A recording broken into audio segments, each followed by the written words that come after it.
باللہ من الشیطان الرجیم بسم اللہ الرحمن الرحیم۔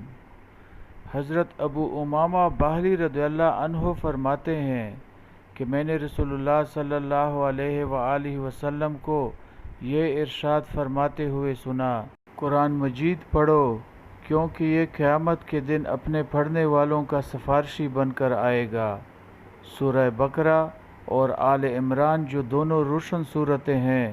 خاص طور سے پڑھا کرو، کیونکہ یہ قیامت کے دن اپنے پڑھنے والوں کو اپنے سایہ میں لیے اس طرح آئیں گی جیسے وہ ابر کے دو ٹکڑے ہوں، یا دو سائبان ہوں، یا قطار باندھے پرندوں کے دو غول ہوں۔ یہ دونوں اپنے پڑھنے والوں کے لیے سفارش کریں گی، اور خصوصیت سے سورہ بقرہ پڑھا کرو، کیونکہ اس کا پڑھنا یاد کرنا اور سمجھنا برکت کا سبب ہے، اور اس کا چھوڑ دینا محرومی کی بات ہے، اور اس صورت کا غلط قسم کے لوگ مقابلہ نہیں کر سکتے۔